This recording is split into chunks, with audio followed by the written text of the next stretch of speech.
Hi everyone, it's Sue Plum here to share a scrapbooking process video with you. Now today's layout that I am sharing with you is my second project for March for Kitaholic Kits. And you may recall if you watched my previous video that I focused on the mixed media kit for my last project. And for this one I am actually focusing on the main kit. Now, if you saw my unboxing video, you will know that this month's kit is absolutely packed full of the Cocoa Vanilla Studio Sun-Kissed collection, which is divine.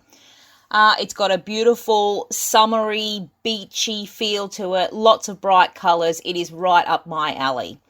So for this one, I decided to document a couple of photos of my boys that was taken at the beach a couple of years ago. I don't know why I hadn't scrapped these photos before, but I'm glad that I had them up my sleeve for this project. So what I started to do for this layout was I actually decided to create some subtle mixed media on the background. I just wanted something to give it a bit of a watery vibe to start. So I started with a sheet of white cardstock, that's a 300 GSM cardstock, and I just trimmed it down to 11 by 11 because I intended to mount it on a sheet of patterned paper. So the two colours of oxides that I'm actually working with for this project today are tumbled glass, which is that beautiful sort of subtle, it's got a bit of an aquary undertone blue, and salty ocean. I had to have a bit of salty ocean on there given that this was going to be a beach themed layout. So I actually just swiped my Distress Oxide pad onto my non-stick craft mat, and then I spritzed it with water, and you would have seen me mix it up with my fingertip. That is my favourite way to mix up my oxides, is just use my finger and mix it all up and then lay the cardstock over the top just to pick up the colour. Now, I never really know what sort of pattern I'm going to get when I do this. Whatever it turns out is whatever I work with. And then I form my layout design around whatever the mixed media has given me to work with.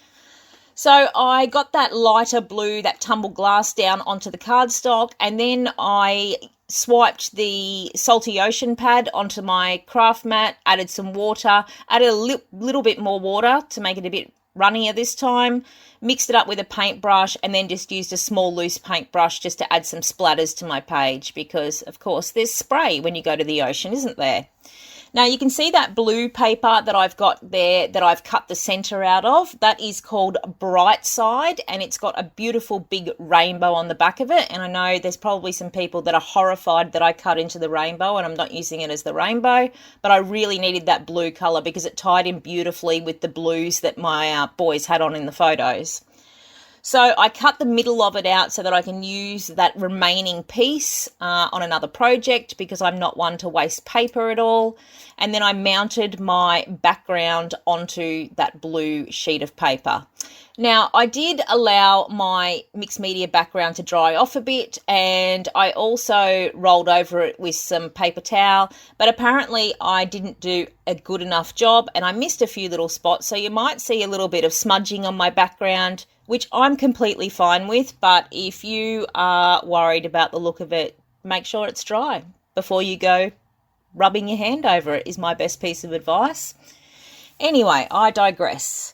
You can see there that I've got a piece of cloud print paper. Now that paper is called Just Chillin', and it's actually got a wood grain on the back of it.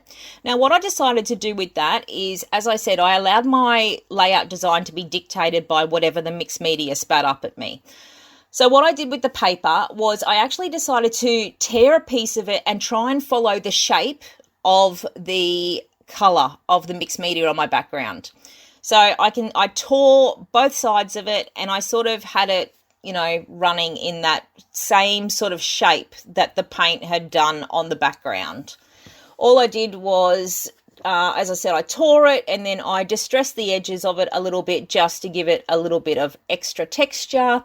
And then I stuck it down on the background using my Scotch tacky glue and then just trimmed it off so that it stopped at the end of the cardstock. Now, the piece that I am working with here was actually cut from the Fun in the Sun cut-apart sheet. That sunshine piece there where it says Sunshine State of Mind, that was going to be my page title. It's actually a 3x4 card from the cut-apart, but I decided to fussy cut out the sun. Now, given that it actually ran off the edge of the 3x4 card and it had that left straight edge, I knew that I had to tuck it in under the side of one of my photos. And that's something that I often do. I'm not worried if an element sort of has a straight edge or cuts off like that. I just find a place to tuck it in where I can cover up that edge, or I cover it up with something else. Easy. Now, that was the 3 main elements to this page that were down. So I had my photos in place, I had my title in place, and I had my background in place. And now it was simply a matter of going through and doing the fun stuff and adding some embellishments. So the embellishments that I'm working with is the Sun-Kissed die cut ephemera pack. I also had the floral ephemera pack, the wood buttons, and the puffy stickers. So there was just so many things to choose from. I did faff around a little bit with this page because I couldn't decide what to put on here. So I thought I'd start with some of the bigger pieces first. So you can see that I've got that Fun in the Sun piece that I was going to put below my photos, which I actually popped up on some foam tape just to raise it up to the same height as my photos, because my photos were actually mounted on some scrap cardstock. Then I went in with a couple of the other larger pieces. So I've got the palm tree there. I've got the sun that I tucked up under the left corner of the top photo. I've got that sweet little orange umbrella there. And I was looking for some other sort of little just beachy things that I could tuck in. You can see that flag piece that I've got sitting at the top of the page there that says Our Summer. I didn't actually end up using that. I actually switched it out to something else. This is something that happens when I start designing my pages. They go through a period of evolution, and things that I thought that I was actually going to put on the page, once I start doing it, that just flies out the window, and I basically just fly by the seat of my pants, and whatever grabs me, and I put it on. So yeah, here I am going through. All of these pieces are from the die cut ephemera pack. So I chose that cute little cloud there. I chose a pair of thongs, otherwise known as flip-flops if you are overseas. And a few of these elements, as I said, I popped up with foam tape because I wanted there to be a bit of variation in the height of the embellishments on the page. Now, this is where I moved to using the floral ephemera pack. And the reason I used to moving the floral ephemera pack here was you can see that I already had 2 yellow elements on there. I've got the large sun, which has got the title on it, and that smaller sun. And then I really, for the sake of my own OCD, needed a 3rd yellow thing. So in that die cut floral ephemera pack, I pulled out a large yellow flower. I just cut a piece of it off so that I could stick it along that bottom border there. And you can see with those 3 yellow things, if you draw the line between them, there's a visual triangle there.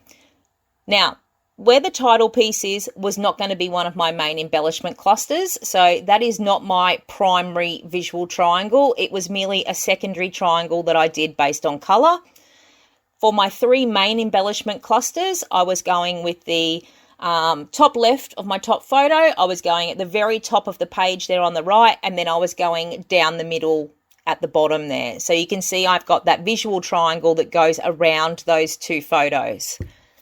So as I said, I added that flower to the bottom border. I then dug through, I found some other flowers. And once I had those down, I actually turned my attention over to the wood buttons and the puffy stickers. And it was simply a matter of just picking through and finding things that I thought would suit and building them up in those 3 areas where I had decided my clusters were going to be. You can see with the wood buttons that, again, I've used 3 because that's just the way I am. And I hope you can all put up with that. I've got 2 of the smaller size ones in the top clusters, and then I've got that larger one that I placed down near the umbrella. Now, if you're worried about how much dimension these wood buttons add to your page, they do have foam adhesive on the back of them. And if you don't like how high they sit up on your page, which isn't huge, but if you are looking for something a bit flatter, you can always peel off that foam adhesive and just stick them on with some liquid adhesive instead. I actually grabbed the accessory sticker sheet here just to add in a couple of little phrases because you know I like to balance my visual elements with text elements so that there's something for people to read as their eye moves around the page. And then I've added in like some small hearts from the puffy sticker sheet. I'm also adding in some little flowers from the puffy sticker sheet. Now, one thing you will see at the end of this layout, that I don't actually do my journaling on camera. Oh, there's the clear sticker sheet. I'm just going to add on some little chevrons as well. And the other thing that I don't actually do on camera is when I did my journaling, I pulled out one of my roller stamps and just stamped some phrases around the page. And that was it. It was pretty easy. I just let this collection do all the talking on its own because it is just so stunning. Thanks so much for watching today. I'll be back with another one soon. Bye.